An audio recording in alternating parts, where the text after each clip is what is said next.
অসাবিরহম ফিলাম, আর কাজ করবেন পরামর্শ করে, একাই করবেন না। তারপরে ফায়জা আজমতা ফাতাওয়াক্কাল আলাল্লাহ, যখন কোনো কাজের সিদ্ধান্ত নেবেন তখন বলবেন আল্লাহ ভরসা। যে কোনো কাজ আল্লাহ ভরসা। যদি আমি অত বুঝতে পারি না, তো কোরআন হাদিসে যেটুকু টুটা ফাটা আমি বুঝি, তাতে আমি 2013 সালের 24শে আগস্ট রোজ মঙ্গলবার সকালে 11টার সময় জামিয়া সালাফের রূপগঞ্জ নারায়ণগঞ্জ হাঁটাবো, হাঁটাবো মাঠে বলেছিলাম আমার হাতে টাকা নাই, এ কথাও সত্য, এখানে প্রতিষ্ঠান গড়বে এ কথাও সত্য, ইনশাল্লাহ গড়বেই গড়বে। টাকা তো নাই, কিন্তু গড়বে বলছি। যে কিভাবে গড়বে তা আমার জানা নেই। সেই প্রতিষ্ঠানে এখন প্রায় 100 বিঘা জমির উপর অবস্থান করে, প্রায় 100 বিঘা পূর্বাচলে। আর 2016 সালের 17 ফেব্রুয়ারি রোজ বুধবার বিকাল 4টা বলেছিলাম জামিয়া সালাফের ডাঙ্গিপাড়া পবা রাজশাহী আমচত্বর নদাপাড়ার পাশে সেই প্রতিষ্ঠানে এখন প্রায় 50 বিঘা জমির ওপরে মেয়েদের যেটা নির্মাণ হচ্ছে তানোরে, সেটা প্রায় 60 থেকে 70 বিঘা জমির ওপরে 5000 ছেলে মেয়ে পড়াশোনা করে দুই প্রতিষ্ঠানে। 300 জন শিক্ষক শিক্ষিকা আছে। প্রতি মাসে 40 লক্ষ টাকা বেতন লাগে। 519 জন ইয়েতিম আছে। এসবগুলো টাকা পয়সা কে দেয়? দস্তানাবাদের লোক দেয়। কি বলেন আব্দুল রাজ্জাক সাহেব? একদিন 10 টাকা দিনই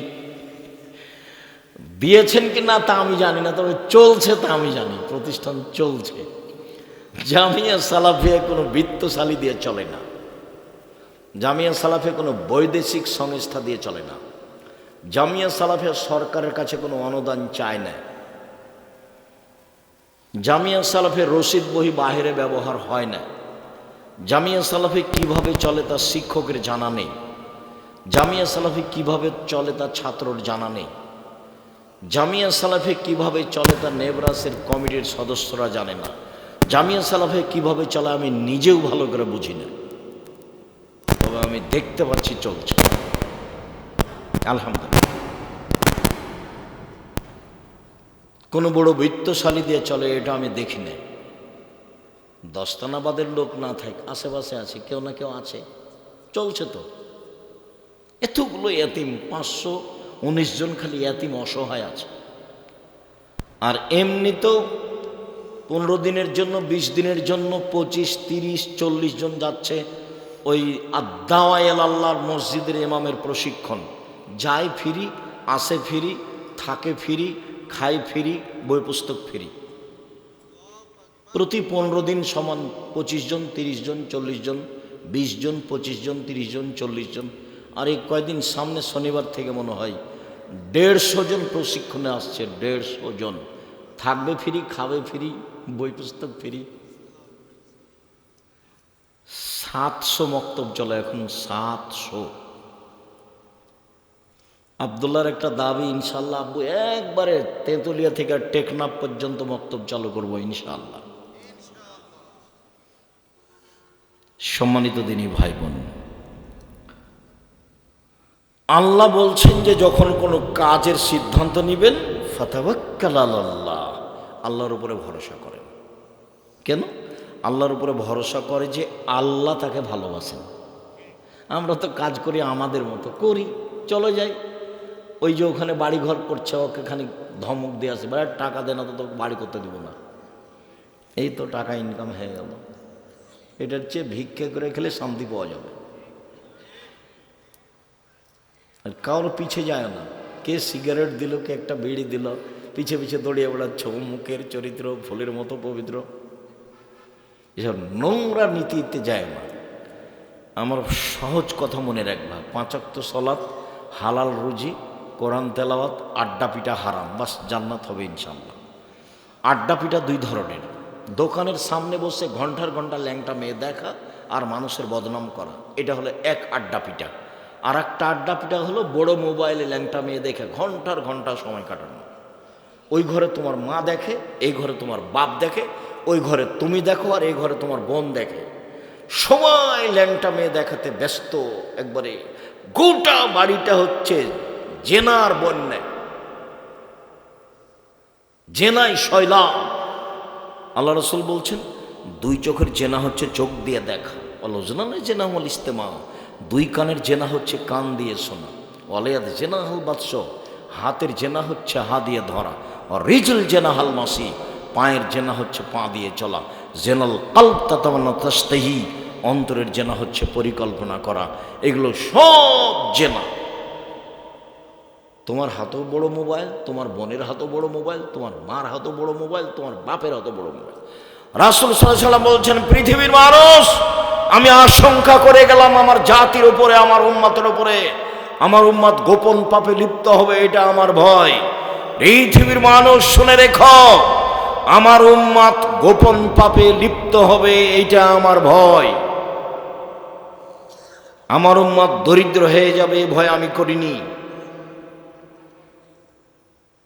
এটা ফাসাদনা তাফাসাদাল হেমারে, গাধা যেমন গাধীর সাথে মিলে লজ্জা বুঝে না, ষাঁড় যেমন গাভীর সাথে মিলে লজ্জা বুঝে না, মানুষ তেমন খোলা মাঠে জেনা করবে, লজ্জা বুঝবে না। এটা হারা জোনা তাহারো জাল হেমারে, গাধা যেমন গাধীর সাথে মিলে লজ্জা জানে না, ষাঁড় যেমন গাভীর সাথে মিলে লজ্জা বুঝে না, মানুষ তেমন খোলা মাঠে জেনা করবে, লজ্জা বুঝবে না। এ কথা মুহাম্মদ সাল্লাল্লাহু আলাইহি ওয়াসাল্লাম বলেন। সেই সময় দেখা যাচ্ছে একসরাল হারাজ, মারামারি বেড়ে যাবে, কেউ কাউকে মানবে না, কেউ কাউকে মানবে না। সম্মানিত দিনী ভাই বোন, মহান আল্লাহ বলেন, আল্লাযীনা ইউনফিকুনা ফিস সাররাই ওয়াদ দাররাই ওয়াল কাযিমিনাল গায়জ ওয়াল আফিনা আনিন নাস।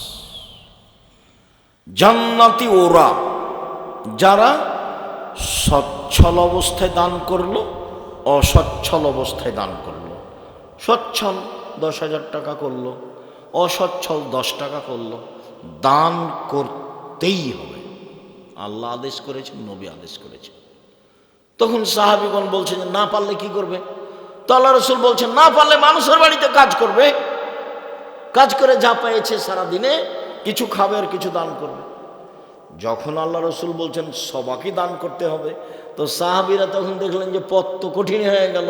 আরে টাকায় নাই দান করব মানে, দিনই চলে না, দান করব কি দিয়ে? তখন আল্লাহ রসুল বলছেন কেন? মানুষের বাড়িতে কাজ করবে, মানুষের বাড়িতে কাজ করে যা পেয়েছে সেখান থেকে কিছু দান করবে, কিছু খাবে। তখন সাহাবীগণ বলছেন যদি মানুষের বাড়িতে কাজ করতে না পারে তাহলে কি করবে? তখন আল্লাহ রসুল বলছেন যে তাহলে অসহায় মানুষের সহযোগিতা করবে, ভ্যানটা ঠেকে আছে একটু ঠেলে দিবে, এক গিলাস পানি চাইলো লোকটা, তো এক গিলাস পানি দিবে, মানুষের সুবিধা করে দিবে। তখন সাহাবীগণ বলছেন যে এইটা যদি না পারে তাহলে কি করবে? মানে সাহাবীগণ নিচে নামতে লাগলেন। হাদিস বুখারী মুসলিম। তখন আল্লাহ রসুল বলছেন শোনো, তাহলে ইমসাক নাফসাহু আনিশ শাররি ফাইনাল সাদকা, নিজেকে পাপ থেকে ঠেকে রাখবে, এটাই হলো দান। যাও আমি তোমাদের জন্য পথ সহজ করে দিলাম। নিজেকে কি থেকে ঠেকে রাখবে? পাপ থেকে ঠেকে রাখবে, এটাই দান। যাও যাও, যখন কিছুই নাই বলছো। হাদিস বুখারী মুসলিম। এইভাবে আল্লাহ রসুল কথা বললেন। সম্মানিত দিনী ভাই বোন, 2 আল কাযিমিনাল গায়জ, রাগ দমন করতে হবে। রাগ দিয়ে কোনো কাজ নিতে হবে না। মামলা নেই, বিচার নেই, প্রতিশোধ নেই, প্রতিবাদ নেই। দিনের স্বার্থ ছাড়া কোনো কাজে মামলা, মোকদ্দমা, প্রতিশোধ, প্রতিবাদ কিছু নেই, সব বাতিল। ক্ষমতা দেখাবেন না, দাপট দেখাবেন না, নির্বাচনের নেতৃত্ব দিয়ে ক্ষমতা দেখাবেন না। ক্ষমতার নাম 45 মিনিট, ক্ষমতার নাম 45 মিনিট, ক্ষমতার নাম 2-3 মিনিট। ফেরাউন ডুবলো, ডুবলো, গেছে, যা নাই ফেরাউন। ক্ষমতার নাম হাফ মিনিট, আধ সামুদ, নেই, বাস শেষ। এই যে বিদ্যুৎ চমকিল, বৃষ্টি আসছে, নেই, আধ সামুদ। পৃথিবীতে সবচেয়ে ক্ষমতাধর। আল্লাহ বলছেন লাম ইউখলাক মিসলুহা ফিল বিলাদ, ও সামুদাল্লাযিনা জাবুস সাখরা বিল ওয়াদ, পৃথিবীতে আমি অত শক্তিশালী জাতি কখনো সৃষ্টি করিনি, কিয়ামত পর্যন্ত করব না। ওর আদ সামুদ, ওদের ধ্বংস করে দিয়েছে আমি সেকেন্ডের মধ্যে। তারা আমার কেউ বিচার করতে পারেনি, ওয়ালা ইয়াখাবুবা, তারা কেউ আমার বিচার করতে পারেনি। পৃথিবীতে যে আল্লাহ দাবি করেছে ফেরাউন, দীর্ঘ সময় ধরে আল্লাহ দাবি করার পরে আমি তাকে 2-1 মিনিট ডুবিয়ে দিয়েছি, এই যে গেল, এই নেই। আর যারা মানুষকে জেলে দিয়েছে, হাজতে দিয়েছে, মেরেছে, গুম করেছে, তারা 45 মিনিটে ছেড়ে দিয়েছে। দেশ ক্ষমতা দেখাবে না। ভারতের দালাল হয়ে দেখে থেকে দেশকে ভালোবাসে, এই কথা তুমি বলো না, তুমি মুনাফিক। ভারতের দালাল হয়ে তুমি দিন কাটায় না, বলো না যাবে দেশকে ভালোবাসে, ধোঁকাবাজ। কে বলেছে তুমি দেশকে ভালোবাসো? কে বলেছে তুমি দেশকে ভালো? তুমি তো ধোঁকাবাজ, প্রতারক, তুমি মুনাফিক। জাতির সাথে গাদ্দারি করো, দেশের সাথে গাদ্দারি করো, দেশের দিনী ভাই বোনদের সাথে গাদ্দারি করো। তুমি সবচেয়ে বড় গাদ্দার। বিচারণাটা তোমার পিছনে, তোমার পাছার পাশে একটা পতাকা লাগানো হবে। তুমি যত বড় গাদ্দার, পতাকা তত বড় হয়। কথা মুহাম্মদ সাল্লাল্লাহু আলাইহি ওয়াসাল্লাম বলেন, হাদিস বুখারী মুসলিম। দুনিয়ায় দাপট দেখিয়ে কয়েকদিন বেঁচে থেকে মানুষকে মেরে জেল হাজত দিয়ে নিজে কিছু বড় মনে করো না, সময় শেষ। শ্বাস বন্ধ হয়ে গেলে তোমাকে দেখে নেওয়া হবে, তুমি জাহান্নামে চলে গেছো। বুঝতে পারোনি জাহান্নাম কাকে বলে, বুঝতে পারোনি তুমি কবর কাকে বলে, বুঝতে পারোনি তুমি কিয়ামত কাকে বলে। কবর যত কঠিন, কিয়ামত তার চেয়ে লক্ষ গুণ বেশি কঠিন। কিয়ামত যত কঠিন, জাহান্নাম তার চেয়ে লক্ষ লক্ষ গুণ বেশি কঠিন। কি দিয়ে বুঝায় আপনাকে আমি কবর কত কঠিন? কে তোমাকে কেউ পথ বলে দিল? তুমি এখানে এসেছো কেন? ভিক্ষা করে খাও, ভিক্ষা করে খাওয়া কেন? দিন মজুরি করে খাও, দিন মজুরি করে খাওয়া কেন? ব্যবসা করে খাও। চকলেটের ব্যবসা করো প্রয়োজনে, চকলেটের ব্যবসা আমি করতে বলিনি। চকলেটের ব্যবসা আমি বলেছি মানে কম পয়সার ব্যবসা করো। লোন নিয়ে ব্যবসা করতে যায় না। কোটি টাকার ব্যবসায়ীও যদি সৎ ব্যবসায়ী হয়, তাহলে নবীদের সাথে জান্নাতে থাকবে। 10 টাকার ব্যবসায়ী বাদাম বিক্রি করে, এও যদি সত্যবাদী ব্যবসায়ী হয়, বিচারের মাঠে নবীর সাথে জান্নাতে থাকবে। এই কথা আমি বলিনি, এই কথা মুহাম্মদ সাল্লাল্লাহু আলাইহি ওয়াসাল্লাম বলেছে। তাহাজ্জুদ পড়ে জান্নাতে থাকা যায় না। একজন সাহাবী রাসূলের কাছে নিয়ে গেছেন, রাতে আছেন ওখানে, তো অজুর পানি আর মেশক নিয়ে বলছেন, আল্লাহ রাসূল নেন, অজুর পানি মেশক নেন। তো আল্লাহ রাসূল খুশি হয়ে গেছেন, বাহ, খুব তো ভালো, খুব তো ভালো, সালমা শেতা, আমি খুব খুশি হয়েছি, চাও চাও, কিছু চাও, চাও, কি চাও চাও। তখন সাহাবী বলছেন, আসআলুকা মুরাফাকাতাকা ফিল জান্নাহ, আপনার সাথে জান্নাতে থাকতে চাই। তখন আল্লাহ রাসূল আওয়াগায়রা জালেক, না না না না না না, এটা নয়, অন্য কিছু চাও, এটা অন্য কিছু চাও। আমাদের নবী গায়েব জানতেন না, হুজুর মিথ্যা কথা বলেছেন। পাশের লোক বলছেন, চাও, কি চাও, চাও। তো সাহাবী বলছেন যে আপনার সাথে জান্নাতে থাকতে চাই। তো যে না, এটা নয়, এটা নয়, এটা নয়। তো আল্লাহ রাসূল আগেই তো বলতে পারতেন যে আমার কাছে এটা চাইবে। ইনি গায়েব জানেন, গায়েব জানেন না। আরে নিজের স্ত্রী বউ ভান করে নিজের খাটে শুয়ে আছে, বুঝতে পারেন না যে ভান করে শুয়ে আছে। আয়েশা রাদিয়াল্লাহু তাআলা আনহা বলেন, আমি মুহাম্মদ সাল্লাল্লাহু আলাইহি ওয়াসাল্লামের পাশে ভান করে ঘুমিয়ে আছি। ভান করে ঘুমানো বুঝেন না, মানে আসলে ঘুমাননি। দেখি কি করে, দেখি কি করে, চুপচাপ, খুব বুদ্ধিমতী মহিলা তো, দেখি কি করে। ধীরে উঠলেন, ধীরে উঠে কাপড় চোপড় নিলেন, জুতা স্যান্ডেল নিলেন, ধীরে দরজাটা বন্ধ করলেন, ধীরে খুললেন, বাইরে গিয়ে ধীরে টেনে চলে গেলেন। আমিও উঠলাম, আমি তো ঘুমাইনি, তো আমি তো ভান করে ঘুমিয়ে আছি। দেখি কোথায় যাই, কোন স্ত্রীর কাছে যাই, এটা হলো পরীক্ষা। কোন স্ত্রীর কাছে যাচ্ছে, দেখি কোথায় যাই। তো কাপড় চোপড় নিলাম। গভীর রাতে আপনি তো দিনই বোন, আপনাকে দেখলে আমার লজ্জা হয় যে আপনি ফ্যাশন বোরকা পরে এখানে এসেছেন। ভ্যানিটি ব্যাগ নিয়ে আপনি যান, ভ্যানিটি ব্যাগ কেন আপনার কাছে থাকবে? ফ্যাশন বোরকা কেন আপনার গায়ে? আপনার স্বামী নেই, দেখে না কাপুরুষ? আপনার বাপ নেই, দেখে না কাপুরুষ? জন্ম দিতে পারলে বাপ হওয়া যায়, ক্ষমতার নাম বাপ। কত দিন বললাম ক্ষমতার নাম বাপ। যে বাপ পিটাতে পারে 10 ছেলের মা হলো তার নাম বাপ। ভ্যানিটি ব্যাগ কাঁধে নিয়ে ফ্যাশন বোরকা পরে বাজারে যাও কেন? তোমার স্বামী মরেছে, তোমার বাপ মরেছে, তোমার ভাই মরে গেছে, তোমার বোনের ছেলে মরে গেছে, তোমার দেবরের ছেলে মরে গেছে, তুমি বাজারে যাও কেন? তোমার শরম হয় না কেন? তোমার হায়া হয় না কেন? তোমার লজ্জা হয় না কেন? তোমার মানবতা নেই কেন? তোমার বোধোদয় নেই কেন? কি দেখাতে যাও তুমি? রাসূল সাল্লাল্লাহু আলাইহি ওয়াসাল্লাম তোমার উপরে অভিশাপ করেছেন। পুরুষের জুতা স্যান্ডেল পরে যারা তাদের উপরে অভিশাপ, পুরুষের পোশাক পরে যারা তাদের উপরে অভিশাপ, গায়ে উল্কি করে যারা তাদের উপরে অভিশাপ, ভুরু তুলে চিকন করে যারা তাদের উপরে অভিশাপ, দাঁত ছিলে চিকন করে যারা তাদের উপরে অভিশাপ, পরচুলা ব্যবহার করে যারা খোপা বড় করে তাদের উপরে অভিশাপ, ছবি অঙ্কন করে যারা তাদের উপরে অভিশাপ। শুনুন, মুহাম্মদ সাল্লাল্লাহু আলাইহি সাল্লাম এসব মহিলাদের উপরে অভিশাপ করেছেন। বাজারে যাও কেন তুমি সাজগোজ করে? তোমার স্বামী নেই, তোমার বাপ নেই, বাপ মরে গেছে, দেশ দুনিয়া মেরে খেয়েছো, বাজারে যাবা কেন? বাড়িতে জায়গা নেই?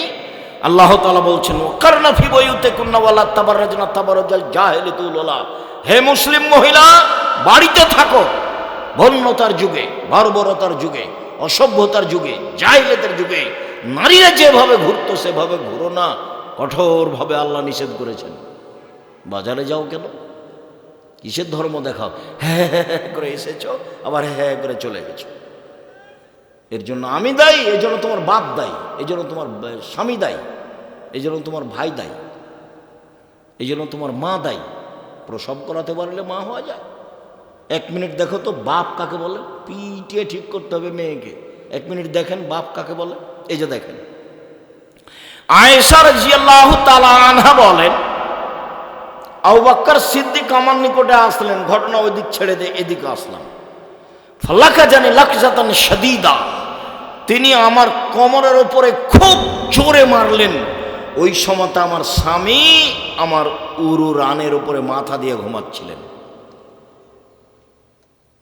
বাপে মেয়েকে মেরে দিলেন। যেই সময়ে জামাই মেয়ের উরু রানের উপরে মাথা দিয়ে ঘুমিয়েছিলেন। আমাদের বাংলাদেশের গতিনীতিতে শ্বশুর যদি গিয়ে দেখে ঘরে যে জামাই মেয়ের উরু রানের উপরে মাথা দিয়ে ঘুমাচ্ছে, তাহলে শ্বশুর পাল্টা এভাবে ইন্দের, এরকম হবে না ভাইজান? বুঝতে পারছেন আমাদের দেশের পরিস্থিতিতে? আর আবু বকর সিদ্দিক একবারে এই অবস্থায় বেড়ে দিলেন। পৃথিবীর সবচেয়ে বড় মানুষে মারলেন, ইনি আবু বকর সিদ্দিক রাদিয়াল্লাহু তাআলা আনহু। নবী রাসূল ব্যতীত আদম থেকে নিয়ে কিয়ামত পর্যন্ত সবচেয়ে দামি মানুষ। যিনি মারলেন তিনি হলেন, যাকে মারলেন তিনি হলেন আয়েশা রাদিয়াল্লাহু তাআলা আনহা। মা হাওয়া থেকে নিয়ে কিয়ামত পর্যন্ত সবার চেয়ে দামি মহিলা। আর যিনি উরু রানের উপরে মাথা দিয়ে ঘুমিয়ে আছেন, ইনি হলেন নবী রাসূল নির্বিশেষে সবার চেয়ে দামি, উনি হলেন মুহাম্মদ সাল্লাল্লাহু আলাইহি সাল্লাম। বিবাহদারী মেয়েকে মারলেন, পূর্ণ যুবতী মেয়েকে মারলেন, জামাইয়ের সামনে মারলেন, দিন দুপুরে মারলেন, খোলা মাঠে মারলেন, হাত দিয়ে মারলেন, সবচেয়ে বড় মানুষে মারলেন, সবচেয়ে বড় মহিলাকে মারলেন, সবচেয়ে বড় মানুষের সামনে মারলেন। বিবাহদারী মেয়েকে, বিবাহদারী কথাটা বুঝেন আপনারা? বিবাহদারী মেয়েকে মারলেন, জামাইয়ের সামনে মারলেন, পূর্ণ যুবতী মেয়েকে মারলেন, খোলা মাঠে মারলেন, 1400 মানুষের সামনে মারলেন, হাত দিয়ে মারলেন। এত বড় বাপে এত বড় বেটিকে এত বড় মানুষের সামনে এইভাবে মেরে দিলেন। ভুল কোথায় গলার হারটা হারিয়ে গেছে খেয়াল করেনি সেই জন্য। আর আপনার মেয়ে ক্লাস 10-এ পড়ে ঢং ঢং করে ল্যাংটা হেঁটে বেড়াচ্ছে, আপনি তাকে একটা ধমক দিতে পারেন না। আপনি আবার বাপ, আপনার মতো কাপুরুষ বাপ বেঁচে থাকার চেয়ে মরে যাওয়া ভালো। এরকম বাপ আমি চাইনি, এরকম বাপকে আমি ঘৃণা করেছি। তো আপনার মতো বাপের কি প্রয়োজন? জামিয়া সালাফে আপনার ছেলে মেয়ে লালন পালন করবে, সমস্যা নেই ইনশাল্লাহ। 519 জন এতিম আছে, অসহায় আছে। কালকে যদি 500 গিয়ে ঢোকে সমস্যা হবে না ইনশাল্লাহ, আল্লাহ ব্যবস্থা করে দেবেন। এর নাম জামিয়া সালাফিয়া। আলহামদুলিল্লাহ। আপনার আমি বেঁচে থাকা কামনা করি না, কথা নয়, কিন্তু এরকম বাপ কামনা করি না। ভাই বাপ দেখছেন না, পিটিয়ে দিতে হবে মেয়েকে। 7 ছেলের মা হয়ে গেল, মেয়ে বাপের কাছে বড় হয় না, এই যে প্রমাণ, হাদিস বুখারী মুসলিম। মেয়ে বাপ বেঁচে আছে, মেয়ে বুড়ি হয়ে গেছে, তবুও পিটাবে বাপ। এ দেখেন হাদিস বুখারী মুসলিম। পিটিয়ে ঠিক করবে ওকে, এখন আদর নেই। কেন যাবে ও ফ্যাশন বোরকা পরে বাজারে? ওর বাপ মরে গেছে, ওর শ্বশুর মরে গেছে, ভ্যানিটি ব্যাগ ঘাড়ে করে চলে যাচ্ছে, ওর শরম হয় না, ওর লজ্জা হয় না, ওর হায়া হয় না। বাজার রাস্তাঘাট মহিলা দিয়ে ভর্তি। সম্মানিত দিনী ভাই বোন, আপনি মনে কিছু নেবেন না। বলছিলাম আল্লাহ তাআলা বলেন প্রতিশোধ নেই, প্রতিবাদ নেই। ওয়ালাফিনানিন নাস, মানুষকে মাফ করতে হবে। রাগ নেই, প্রতিবাদ নেই, প্রতিশোধ নেই, মাফ করতে হবে। সহজেই জান্নাত, জান্নাত পাওয়া সহজ। আল্লাহ তাআলা বলেন ওয়াবুদুল্লাহ ওয়ালা তুশরিকু বিহি শাইআ, পৃথিবীর মানুষ এক আল্লাহর ইবাদত করো, তার সাথে বিন্দুমাত্র শরীক করো না। আল্লাহর সাথে সদাচরণ হলো শিরক না করা। যারা 16 ডিসেম্বর, 26 মার্চ, 21 ফেব্রুয়ারি জন্ম দিবস, মৃত্যু দিবস দিবস পালন করে, যারা কবরে সিজদা করে, কবরে কিছু চাই, কবরে মানত মানে পীরের কাছে যায়, তারপর আপনার মাদুলি গলায় কোমরে ঝুলায়, যারা শিরক করে, এরা আল্লাহর সাথে সদাচরণ করে না। তাহলে শিরক না করলে কার সাথে সদাচরণ হবে? আল্লাহর সাথে। তার খুব বাধে, সর্বোচ্চ আত্মমর্যাদার অধিকারী। একদিন আল্লাহ রাসূল বলছেন, আবু সাঈদ খুদরি বলছেন যে আল্লাহ রাসূল, আপনি যেভাবে বলছেন, আমি যদি কাউকে দেখি যে আমার স্ত্রীর সাথে ও মিলামিশা করছে, তাহলে আমি তাকে একবার জয় করে দেব হাতে হাতে। তখন আল্লাহ রাসূল বলছেন, না না না না না না, জেনা এভাবে হয় না, 4 জন সাক্ষী লাগবে, 4 জন সাক্ষী মারা যাবে না, নইলে তোমাকে মারব। তখন বলছে আল্লাহ রাসূল, আমার স্ত্রীর সাথে কেউ জেনা করবে আর আমি সাক্ষী খুঁজতে যাব, ওকে আগে মারবো? সাহাবী বলছে।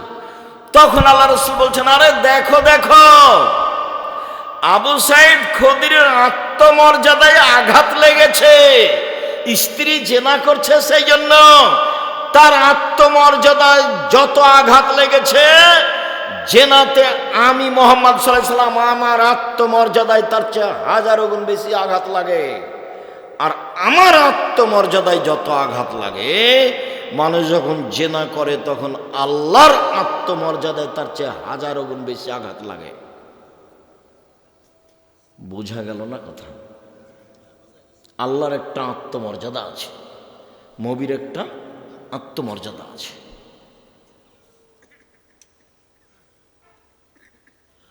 তো আল্লাহর আত্মমর্যাদায় আঘাত লাগে শিরক করলে, যার জন্য তিনি বলছেন হাদিসে কুদসি, আদমের ছেলে মেয়েরা শুনে রেখো, তুমি যেভাবে ডাকো আমি সেভাবে থাকি।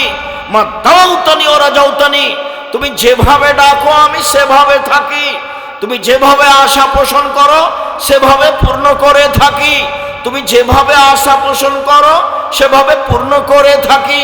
ক্ষমা চাইলে ক্ষমা করে দিই, পরোয়া করি না তুমি কত বড় পাপী, আমি পরোয়া করি না তুমি কত বড় পাপী। আদমের ছেলে মেয়ে শোনো, তোমার পাপ বেশি হতে হতে যদি আকাশে লেগে যায় পাপ আর পাপ, তুমি যদি আমার কাছে ক্ষমা চাও তাহলে আমি ক্ষমা করে দিই, আমি পরোয়া করি না তুমি কত বড় পাপী। তুমি যেভাবে ডাকো আমি সেভাবে থাকি, তুমি যেভাবে আশা পোষণ করো সেভাবে পূর্ণ করে থাকি। আদমের ছেলে মেয়ে শোনো, বিচারের মাঠে যখন আসবা আকাশ জমিন পরিমাণ পাপ নিয়ে, তখন আমি আল্লাহ এই পরিমাণ ক্ষমা নিয়ে আসবো বিচারের মাঠে। বিচারের মাঠে তোমার যেই পরিমাণ পাপ আমার সেই পরিমাণ ক্ষমা, তোমার যেই পরিমাণ পাপ আমার সেই পরিমাণ ক্ষমা। আদমের ছেলে মেয়ে শোনো, বিচারের মাঠে তোমার পাপ যত আমার ক্ষমা তত, তোমার পাপ যত আমার ক্ষমা তত। যদি শিরক না থাকে, শিরক থাকলে হবে না। আমার আত্মমর্যাদায় আঘাত লাগে শিরক করলে, কাজেই শিরকের পাপ বিচারের মাঠে আমি ক্ষমা করব না। সম্মানিত দিনী ভাই বোন, পৃথিবীর মানুষ, আল্লাহর সাথে সদাচরণ করো, শিরক করো না। আরে দিবস মানলে তো মক্কা বিজয়ের দিন মানতাম, আর শহীদ মিনার তৈরি করলে তো হামজার শহীদ মিনার তৈরি করতাম। হামজা রাজা, আল্লাহ রাসূল বলছেন সাইয়্যিদুশ শুহাদা হামজা ইবনে আব্দুল মুত্তালিব, আদম থেকে নিয়ে কিয়ামত পর্যন্ত যত মানুষ শহীদ হয়েছে, যত মানুষ হবে, সবার চেয়ে বড় শহীদ হলেন হামজা রাদিয়াল্লাহু তাআলা। একেবারে গোটা পৃথিবী জুড়ে সবচেয়ে বড়। তর্ক বিতর্কের সময়, মুখামুখি কথা বলার সময় প্রতিপক্ষ যা বলে আপনারটা তার চেয়ে সুন্দর হতে হবে। মুখামুখি কথা চলছে, সদাচরণ। আপনি যখন বলবেন প্রতিপক্ষ যা বলেছে তার চেয়ে আপনারটা ভালো হতে হবে, তার নাম সদাচরণ। আল্লাহ তাআলা বলেন ইদফা বিল্লাতি হি আহসান। মানুষ যখন কথা বলে, কটু কথা বলে, আপনি যখন বলবেন তখন ওর কটু কথার মোকাবেলায় আপনারটা নরম, ভদ্র, কোমল, সুন্দর হবে। তখন তার মাঝে আর আপনার মাঝে যে শত্রুতা রয়েছে এটা অন্তরঙ্গ বন্ধুতে পরিণত হবে। এটা আল্লাহ বলছে, আমাদের নবীকে বলছে। আল্লাহ তাআলা আমাদের নবীকে বলছেন, শোনেন, ফাবিমা রাহমাতিম মিনাল্লাহ লিনতা লাহুম ওয়ালাউ কুনতা ফাজ্জান গালিজাল কলব লানফাজ্জু মিন হাওলিক। আল্লাহর পক্ষ থেকে বড় দয়া যে আপনি মানুষের জন্য নরম স্বভাবের হয়েছেন। মুহাম্মদ সাল্লাল্লাহু আলাইহি ওয়াসাল্লাম শোনেন, আল্লাহ বলছেন, মুহাম্মদ সাল্লাল্লাহু আলাইহি ওয়াসাল্লাম শোনেন, আল্লাহর পক্ষ থেকে আপনার উপরে বড় দয়া যে আপনি নরম স্বভাবের হয়েছেন। তো যার স্বভাব নরম তার উপরে আল্লাহর পক্ষ থেকে কি বড় দয়া, বড় রহমত। আপনি যদি কর্কশ কঠোর স্বভাবের হতেন, লানফাজ্জু মিন হাওলিক, আপনার পাশ থেকে মানুষ সরে যেত, কেউ আপনার কথা শুনতো না। শোনেন কয়েকটা কথা। এক, ফাফওয়ান, মানুষকে মাফ করুন, প্রতিশোধ নেবেন না, প্রতিশোধ নেই, মাফ করবেন। দুই, ওয়াস্তাগফির লাহুম, ও যে আপনাকে গালি দিয়ে পাপ করেছে, এখন আপনি আল্লাহকে বলেন, আল্লাহ ও তো আমাকে না বুঝে গালি দিয়েছে, তুমি তাকে মাফ করো। আল্লাহ বলে দিচ্ছেন আমাদের নবীকে। সদাচরণ কি জিনিস? জোর করে জমি দখল করবেন, মানুষের চাঁদা জোর করে আদায় করবেন, বাড়িঘর নির্মাণ করতে গেলে, একটু কাজ করতে গেলে। সদাচরণ কি জিনিস? শোনেন, আপনি মানুষকে মাফ করেন, আচ্ছা যা হয়েছে মাফ করলাম, যান। দুই, আপনি আল্লাহকে বলেন, আল্লাহ ও আমাকে গালি দিয়েছে, ওর গুনাহ হয়েছে, মাফ করো। ও আমাকে মেরেছে, ওর পাপ হয়েছে, তুমি তাকে মাফ করো। এটা বলেন, দিনরাত বলেন। আল্লাহ আমাদের নবীকে বলছে।